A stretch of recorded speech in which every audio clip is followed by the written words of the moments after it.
السلام علیکم ورحمۃ اللہ وبرکاتہ۔ یہ دارالسلام اسٹوڈیو ہے۔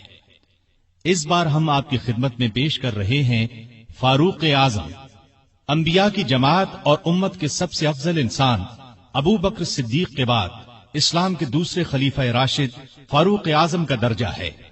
ان کی زندگی کے واقعات دلچسپ ترین انداز میں سنیے، آپ حیرت زدہ رہ جائیں گے۔ بہت سے ایسے واقعات بھی آپ سنیں گے جو اکثر کتابوں میں شامل نہیں ہیں۔ تو آئیے سنتے ہیں فاروق اعظم۔ پیشکش محمد طارق شاہد۔ اللہ تعالی کا ارشاد ہے، والذین آمنوا باللہ ورسلہ اولئک هم الصدیقون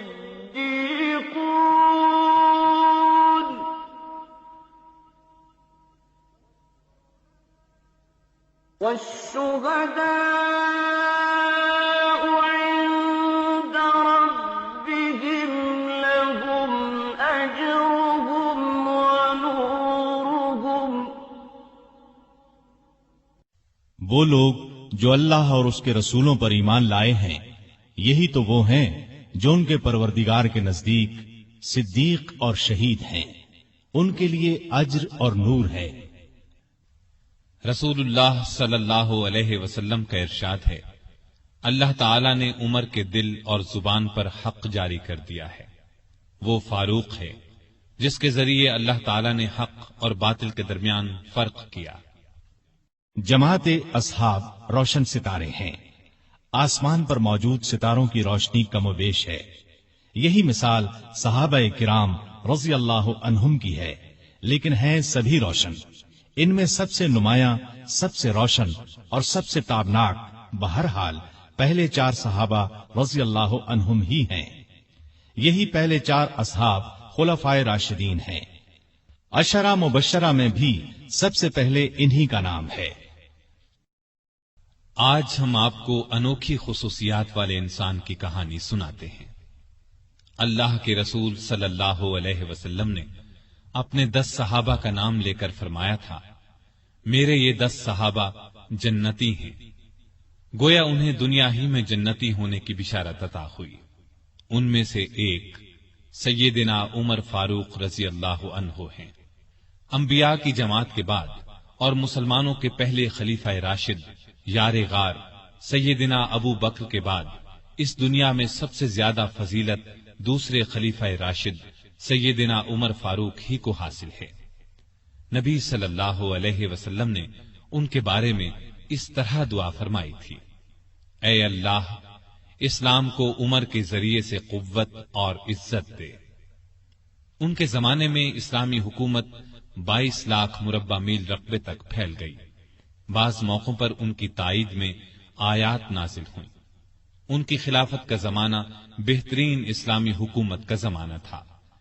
اتنے بڑے حکمران ہوتے ہوئے دوپہر کے وقت شہر سے باہر گرم زمین پر کوئی پتھر وغیرہ سر کے نیچے رکھ کر قیلولہ کر لیتے تھے۔ ان کے واقعات اس قدر حیرت انگیز ہیں کہ سننے والے دنگ رہ جاتے ہیں۔ بڑے بڑے طاقتور حکمران ان کے نام سے کانپتے تھے، جبکہ خود ان کا یہ حال تھا کہ جسم پر کھردرا لباس ہوتا تھا۔ آپ یقیناً ان کی زندگی کے انوکھے اوراق پڑھنا پسند کریں گے، لیکن آج آپ پڑھنے کی بجائے سن کر دیکھیں، آپ کو ایک عجیب سا فرحت بخش احساس ہوگا۔ سیدنا عمر فاروق رضی اللہ عنہ ہجری سال شروع ہونے سے 40 سال پہلے 583 عیسوی یا 584 عیسوی میں مکے میں پیدا ہوئے۔ نبی کریم صلی اللہ علیہ وسلم ان سے 13 سال پہلے دنیا میں تشریف لا چکے تھے۔ والدین نے نام عمر رکھا، کنیت ابو حفص تھی، لقب فاروق تھا، یعنی حق اور باطل میں فرق کرنے والا۔ یہ لقب انہیں نبی کریم صلی اللہ علیہ وسلم نے عطا فرمایا۔ حضرت عمر کا سلسلہ نسب 8ویں پشت میں نبی کریم سے جا ملتا ہے۔ آپ نے دنیا میں آنکھ کھولی تو مکے میں قریش کی سرداری تھی۔ یہ قبیلہ اسماعیل علیہ السلام کی اولاد سے تھا۔ قریش کے آگے چل کر 10 کے قریب قبیلے بن گئے۔ ان میں نبی کریم بنو ہاشم سے تھے، ابو بکر بنو تیم سے اور عمر فاروق بنو ادی سے 10 کے 10 قبیلوں کے سپرد الگ الگ کام تھے۔ مثلاً کوئی خانہ کعبہ کی دیکھ بھال کرتا تھا تو کوئی حاجیوں کو پانی پلاتا تھا، کوئی جھگڑوں کے فیصلے کرتا تھا۔ بنو ادی کے ذمے 2 کام تھے۔ قریش کو کوئی ایلچی بھیجنا ہوتا تو یہ بھیجتے تھے۔ دوسرا کام یہ تھا کہ 2 گروہوں میں جھگڑا ہو جاتا تو بنو ادی کا سردار فیصلہ کرتا تھا۔ بنو ادی کے گھر صفا اور مروہ پہاڑیوں کے درمیان میں تھے۔ عمر یہیں پیدا ہوئے اور پرورش پائی۔ ان کے والد خطاب بنو ادی کے سردار تھے۔ جس زمانے میں نبی کریم صلی اللہ علیہ وسلم نے نبوت کا اعلان کیا، خطاب فوت ہو چکے تھے۔ سیدنا عمر کے بچپن کے حالات کسی کتاب میں نہیں ملتے۔ اتنا ذکر ملتا ہے کہ بڑے ہوئے تو باپ نے اونٹ چرانے پر لگا دیا۔ اونٹ چراتے ہوئے کبھی تھک کر بیٹھ جاتے تو باپ مارا کرتا تھا۔ جوانی کی عمر کو پہنچنے تک لکھنا پڑھنا سیکھ لیا تھا۔ نبی کریم صلی اللہ علیہ وسلم نے جب اعلان نبوت کیا تو قریش میں کل 17 آدمی لکھنا پڑھنا جانتے تھے۔ ان میں عمر فاروق بھی تھے۔ اس کے علاوہ انہوں نے سپاہگری، تیغ زنی اور گھڑ سواری میں کمال حاصل کیا۔ گھڑ سواری کا حال یہ تھا کہ اچھل کر گھوڑے پر بیٹھ جاتے۔ کشتی کا فن بھی سیکھا۔ اونچے قد کے طاقتور آدمی تھے، چوٹی کے کئی پہلوانوں سے مقابلے جیتے۔ شاعر نہیں تھے، اشعار پسند کرتے تھے۔ تقریر کرنے کا ڈھنگ بھی آتا تھا۔ مزاج میں غصہ اور سختی تھی۔ جوان ہونے پر تجارت کا پیشہ اختیار کیا۔ نبی کریم نے نبوت کا اعلان کیا تو ان کی عمر 27 سال تھی۔ اس وقت قریش میں بہت اونچی حیثیت کے مالک تھے۔ مکے کے معزز لوگوں میں شمار ہوتا تھا۔ ان کے بھائی زید بن خطاب، بہن فاطمہ بنت خطاب اور بہنوئی سعید بن زید نے جلد ہی اسلام قبول کر لیا۔ لیکن عمر اپنے باپ دادا کے مذہب پر سختی سے قائم رہے، ڈٹ کر اسلام کی مخالفت کی۔ مسلمان ہو جانے والوں کو مارتے پیٹتے تھے۔ مارتے پیٹتے 6 سال گزر گئے، لیکن عمر کسی ایک انسان کو بھی اسلام سے نہ پھیر سکے۔ اس دوران میں کچھ واقعات ایسے پیش آئے جن کی وجہ سے وہ سخت الجھن میں پڑ گئے۔ کبھی اسلام کی طرف مائل ہوتے، کبھی مسلمانوں کے خلاف نفرت محسوس کرتے۔ اس کی وجہ یہ تھی کہ رسول کریم صلی اللہ علیہ وسلم کے متعلق قریش کے کافروں نے مشہور کر رکھا تھا کہ وہ جادوگر ہیں۔ اس زمانے میں ایک روز انہوں نے رسول پاک صلی اللہ علیہ وسلم کو حرم شریف کے اندر نماز پڑھتے دیکھا تو وہ آپ کے پیچھے کھڑے ہو گئے۔ اس وقت آپ صلی اللہ علیہ وسلم قرآن پاک کی سورۃ الحاقہ کی بلند آواز میں تلاوت کر رہے تھے۔ اللہ کے کلام نے ان پر بہت اثر کیا۔ انہیں یقین ہو گیا کہ آپ نہ تو جادوگر ہیں اور نہ شاعر ہیں۔ دل میں اسلام کے لیے نرم گوشہ پیدا ہو گیا، لیکن باپ دادا کا مذہب چھوڑنے پر اب بھی تیار نہ ہوئے۔ قاسم بن عثمان کی روایت میں آیا ہے کہ ایک دن طبیعت نے جوش مارا، ارادہ کیا کہ جس ہستی کی وجہ سے وہ الجھن میں ہیں کیوں نہ انہیں ختم کر دیں۔ چنانچہ ننگی تلوار ہاتھ میں لے کر نکلے۔ راستے میں ایک مسلمان نعیم بن عبداللہ مل گئے۔ انہوں نے پوچھا، خیر تو ہے، ننگی تلوار لیے کہاں جا رہے ہیں؟ بولے، محمد کو قتل کرنے جا رہا ہوں۔ نعیم نے کہا کہ پہلے اپنے گھر کی خبر تو لیں، آپ کی بہن اور بہنوئی مسلمان ہو چکے ہیں۔ سیدنا عمر الٹے پاؤں بہنوئی کے گھر پہنچے۔ اس وقت ان کے بہنوئی سعید بن زید اور فاطمہ بنت خطاب کے گھر میں رسول اللہ صلی اللہ علیہ وسلم کے ایک صحابی خباب بن ارت بھی موجود تھے۔ خباب بن ارت انہیں قرآن سکھا رہے تھے۔ عمر نے دروازے پر دستک دی تو خباب گھر کے ایک حصے میں چھپ گئے۔ فاطمہ نے قرآن کے اوراق چھپا دیے، لیکن عمر تلاوت کی آواز سن چکے تھے۔ اندر پہنچ کر پوچھا، کیا پڑھ رہے تھے؟ مجھے معلوم ہوا ہے کہ تم مسلمان ہو چکے ہو، اپنے باپ دادا کے مذہب سے پھر گئے ہو۔ یہ کہہ کر انہوں نے دونوں کو مارنا پیٹنا شروع کر دیا۔ بہن کے سر پر ایک لکڑی ماری، ان کے سر سے خون بہ نکلا۔ اس وقت دونوں میاں بیوی کے منہ سے نکلا، ہاں اے عمر، ہم مسلمان ہو چکے ہیں، اللہ کے رسول پر ایمان لے آئے ہیں، تم سے جو ہو سکے کر لو، اسلام تو اب ہمارے دلوں سے نہیں نکل سکتا۔ عمر نے بہن کا خون دیکھا اور یہ الفاظ سنے تو غصہ ٹھنڈا ہو گیا۔ بولے، اچھا جو تم پڑھ رہے تھے مجھے دکھاؤ۔ بہن نے اوراق انہیں دے دیے، ان پر سورہ طٰہٰ لکھی تھی۔ انہوں نے اس کو پڑھا تو بے اختیار پکار اٹھے، واہ کتنا عمدہ اور اعلیٰ درجے کا کلام ہے۔ یہ سن کر خباب بن ارت بھی باہر نکل آئے۔ اور بولے، اے عمر، مجھے امید ہے اللہ تعالیٰ نے اپنے نبی کی دعا کو پوری کرنے کے لیے آپ کو چن لیا ہے۔ میں نے کل ہی نبی صلی اللہ علیہ وسلم کو یہ دعا کرتے سنا ہے، الہی ابو جہل یا عمر بن خطاب کے ذریعے سے اسلام کو قوت عطا کر۔ پس اے عمر، اللہ کی طرف آؤ، اللہ کی طرف آؤ۔ یہ سن کر سیدنا عمر فاروق نے کہا، مجھے محمد کے پاس لے چلو۔ نبی صلی اللہ علیہ وسلم اس وقت دار ارقم میں تھے۔ عمر رضی اللہ عنہ خباب بن ارت کے ساتھ کمر سے تلوار لٹکائے وہاں پہنچے۔ دروازے پر دستک دی۔ ایک صحابی نے اندر سے ایک جھری میں سے جھانک کر آپ صلی اللہ علیہ وسلم کو بتایا، باہر عمر تلوار کمر سے لٹکائے کھڑے ہیں، نہ جانے کس ارادے سے آئے ہیں۔ آپ کے چچا سیدنا حمزہ رضی اللہ عنہ بھی اس وقت وہاں موجود تھے۔ یہ بہت بہادر تھے، فوراً بولے، انہیں اندر آنے دو، نیک ارادے سے آئے تو ٹھیک، ورنہ انہی کی تلوار سے ان کا سر اڑا دوں گا۔ رسول اللہ صلی اللہ علیہ وسلم نے بھی فرمایا، انہیں آنے دو۔ چنانچہ دروازہ کھول دیا گیا۔ عمر اندر داخل ہوئے۔ آپ صلی اللہ علیہ وسلم اٹھ کر ان کی طرف بڑھے، ان کی چادر کو مٹھی میں دبا کر زور سے کھینچتے ہوئے فرمایا، خطاب کے بیٹے، تم کس ارادے سے آئے ہو؟ سیدنا عمر رضی اللہ عنہ نے عرض کیا، اے اللہ کے رسول، میں اللہ اور اس کے رسول پر ایمان لانے کے لیے حاضر ہوا ہوں۔ اس پر آپ صلی اللہ علیہ وسلم نے زور سے اللہ اکبر فرمایا۔ باقی مسلمانوں نے بھی اللہ اکبر کا نعرہ لگایا۔ اب عمر رضی اللہ عنہ نے کلمہ پڑھا، پھر بولے، اے اللہ کے رسول، کیا ہم حق پر نہیں ہیں؟ آپ نے فرمایا، اس ذات کی قسم جس کے قبضے میں میری جان ہے، تم لوگ حق پر ہو۔ یہ سن کر سیدنا عمر فاروق نے عرض کیا، جب ہم حق پر ہیں اور کافر غلط راستے پر، تو پھر اپنا دین کیوں چھپائیں؟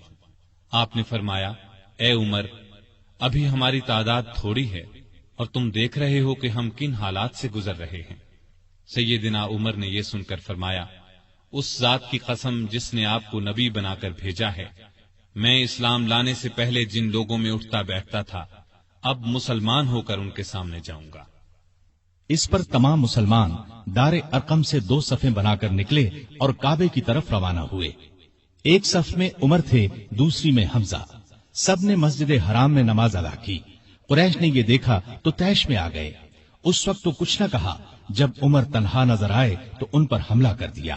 انہوں نے بھی ڈٹ کر مقابلہ کیا۔ آخر کافر انہیں چھوڑ کر چلے گئے۔ یہ واقعہ نبوت کے 6 سال پیش آیا۔ ایمان لانے کے بعد 6 سال تک مکے میں رہے، پھر دوسرے مسلمانوں کے ساتھ مدینہ کی طرف ہجرت کی۔ ایسے میں کفار کو مخاطب ہو کر فرمایا، میں آج مکے سے جا رہا ہوں، کسی میں ہمت ہے تو مجھے روک کر دکھائے۔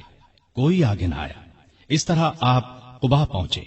پھر نبی کریم صلی اللہ علیہ وسلم اور ابو بکر ہجرت کر کے وہاں تشریف لائے۔ مسجد قباء کی تعمیر کے بعد سب نے مدینے کا رخ کیا۔ ہجرت کے وقت سیدنا عمر فاروق کی عمر 40 سال کے قریب تھی۔ اس کے بعد وہ 23 برس اس دنیا میں رہے۔ یہ سارا زمانہ مدینے میں گزارا، مسجد نبوی کی تعمیر میں حصہ لیا۔ آپ صلی اللہ علیہ وسلم نے مہاجرین اور انصار میں بھائی چارہ کرایا تو اتبان بن مالک کو ان کا بھائی بنایا۔ انہوں نے اپنا نصف مکان انہیں دے دیا۔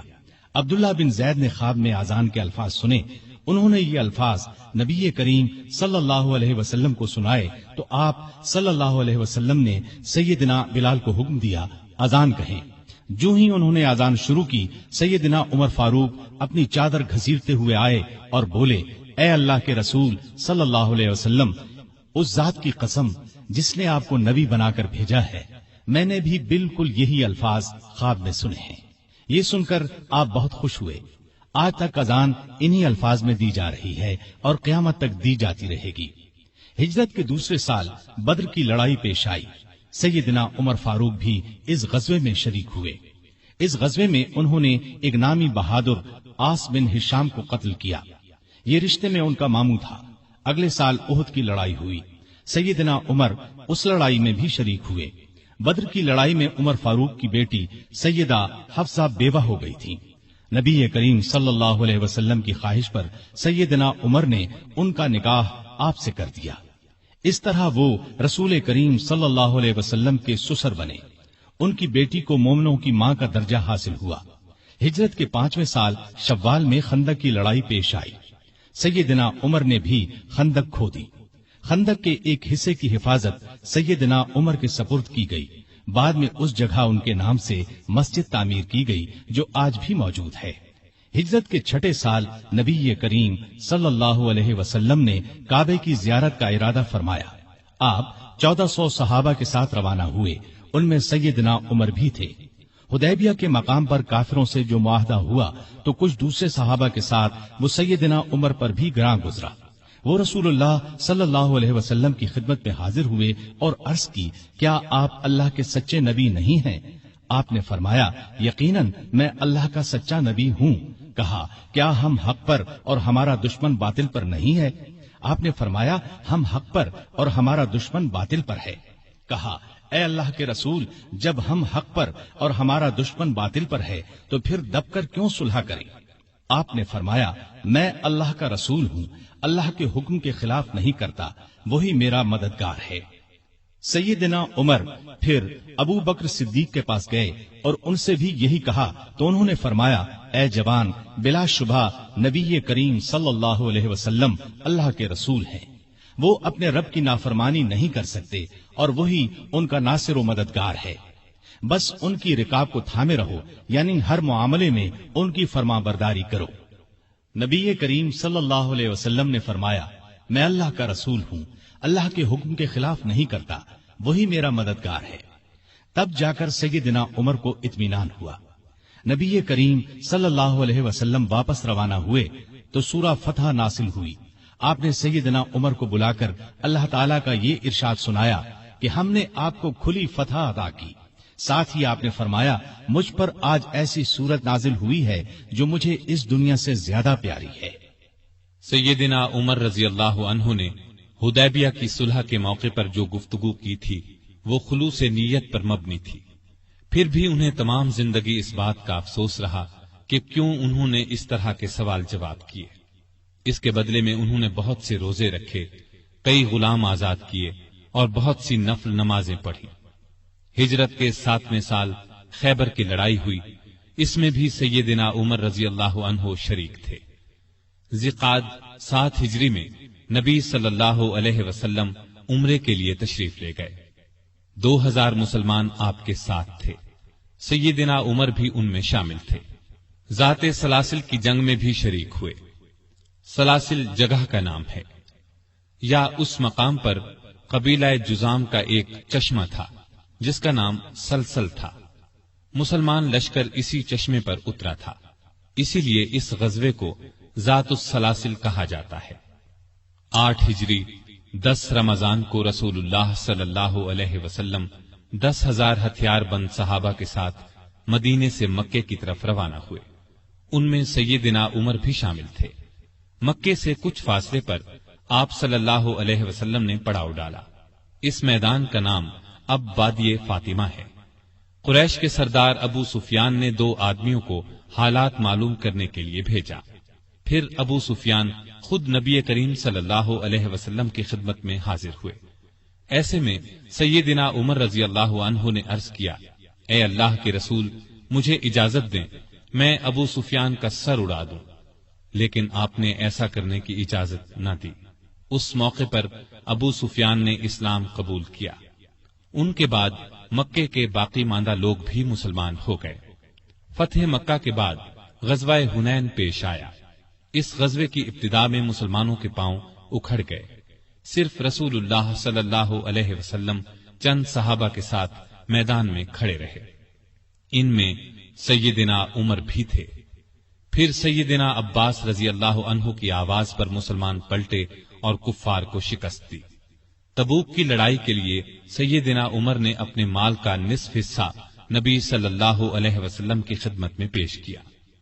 حجۃ الوداع کے موقع پر بھی سیدنا عمر ساتھ تھے۔ اس حج کے بعد ہی آپ صلی اللہ علیہ وسلم اس دنیا سے رخصت ہوئے۔